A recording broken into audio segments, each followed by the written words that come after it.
Wasabi guys, welcome back to another video. We're here to talk about some newer cards that maybe not a lot of people are aware of, and quite frankly I had no idea what the heck these were. But before we get into it, if you do appreciate the videos, why not subscribe to the channel? We're making significant progress. In just the past 6 months alone, the channel has grown by over 10,000 subs. This is the Universes Within. It is a secret layer set that is not brand new, but it might appear that way if you don't recognize the abilities, if you don't recognize the wording on the cards themselves. It would lead you to believe that, wow, this is a secret layer of mechanically unique cards. It's not fancy new artwork, anything like that. Although it technically is new artwork, that's not the point of this new set. This is a replacement for the Stranger Things secret layer. It's a pretty easy problem to address for all of those people who found it awkward to be playing a creature named Mike alongside fantasy-themed cards. So going through the card that was originally Hawkins National Laboratory that flips into the upside down, that is replaced with the name Havengul Laboratory. And all of these are given a Innistrad theme to it, so it does fit in pretty well. Anything supernatural, anything that's kind of Halloweenish is gonna tend to mesh pretty well with Innistrad the Plane. So if you didn't know, this land has an ability of 4 and tap to investigate, and at the beginning of your end step, if you sacrificed 3 or more clues this turn, you transform it. This time it transforms into Havengul Mystery. When this land transforms into Havengul Mystery, return target creature card from your graveyard to the battlefield, and then when the creature put onto the battlefield with Havengul Mystery leaves the battlefield, you have to transform it back into Havengul Mystery. It also has a mana ability where you pay 1 life to add a black after you tap it. This is pretty cool. We don't usually see this where there's a condition after transforming something like this for it to transform back. I know this happens with werewolves because werewolves, they transform back into humans, but anything like this, like a land, typically didn't transform back into its original land. And then we have Will the Wise, but this time around it's Vernog, Rider's Chaplain. I think that's Vernog with the Germanic V sound. It just feels really weird for me to call him Wernog.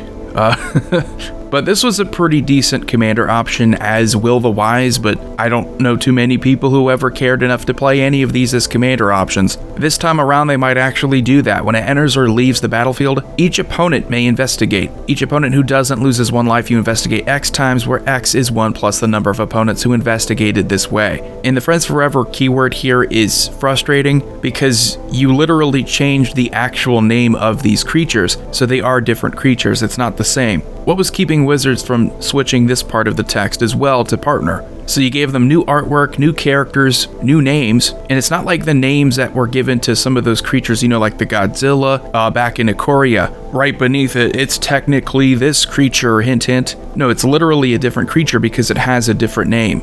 Same exact everything else, but that's how it goes in Magic the Gathering. Safina, Spear Sage Deserter is the new Chief Jim Hopper, which, you know, again, just looking at a lot of these originally, this just doesn't blend well with the fantasy theme, so to no one's surprise, it was difficult finding people who were even considering these as commander options. She's Menace, and whenever Safina, Spear Sage Deserter attacks, you investigate once for each non-token attacking creature. Same Friends Forever condition. Then we have Oathhelm, Sigardian Outcast, which is the new Mike the Dungeon Master. You know, this is what I'm talking about. It's a little goofy, but you pay 2 and tap it to choose target creature card in your graveyard that was put there from the battlefield this turn, return it to the battlefield tapped. Pretty boring, one of the more boring ones I remember looking over this set. I think it came out like a year ago, and thinking clearly this was one of the weaker ones, even if you do have kind of a pseudo partner option. And then we have Hargild, Kindly Rune Chanter, which is the new Dustin Gadget Genius.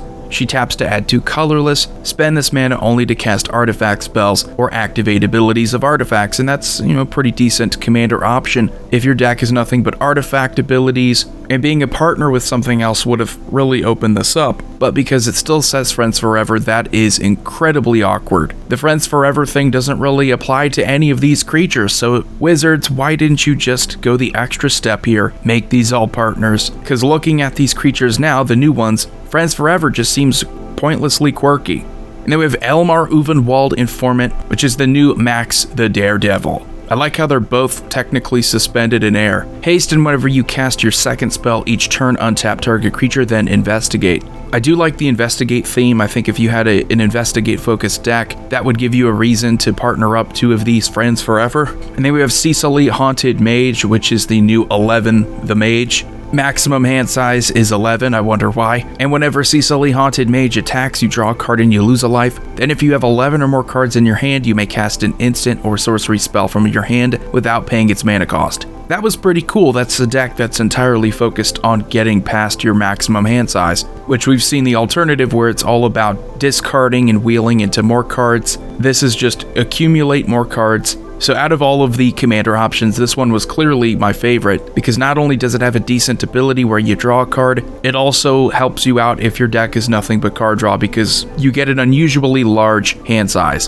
And then Bjorna, Nightfall Alchemist, is the new Lucas the Sharpshooter. You tap and sack an artifact, and she's going to deal 1 damage to target creature. You goad that creature. I really love goad, and I think this does have potential to be an interesting commander. Sacrificing an artifact, though, is going to make it a little bit more difficult unless you make the focus of your deck treasure token production. Again, this is something that would really be benefited by having a partner keyword rather than the Friends Forever one. And another pretty cool one, we have Arvinox the Mind Flail, which is the newer version of Mind Flayer the Shadow. It isn't considered a creature unless you control 3 or more permanents you don't own. And at the beginning of your end step, you exile the bottom card of each opponent's library face down. For as long as those cards remain exiled, you may look at them, and you may cast permanent spells from among them. You may spend mana as though it were mana of any color to cast those spells. So if you love stealing, if you love creatures like Gonti, Arvinox the Mind Flail is yet another solid commander option. While being 7 mana, if you can steal from multiple opponents like this, it's definitely going to make it worth it. So anyway, let me know what you think about the updated Secret Lair. This news is kind of hard to find because I go through spoiler pages occasionally, usually weekly, trying to find the brand new news about the upcoming New Capenna set, or the Streets of New Capenna, whatever that's called. Sometimes the best place to go to find out all the new information is Reddit, which kind of goes against my personal policy of never going to Reddit, or really any social media website where it's just nothing but people arguing with each other. But the Magic Reddit is maybe one of the more tolerable Reddits, just because it's all information. It's all people just talking about cards. And that's where I found out about this, so let me know what you think about the new updated Stranger Things Secret Lair, and hopefully they do this going forward, where they have the crossover, they sell out a bit, but they also give the fantasy players fantasy cards. I mean, the problems are still going to exist with the exclusivity of this product. That's not going away anytime soon, but this does address, I think, one of the biggest issues. Now, the only question is, how many more of these crossovers do we get? So I don't know if they're going to be doing this earlier for those crossovers to kind of get that out of the way, or if they're going to drag it out like they did with this. Commander Void here signing off. I will see you all next time.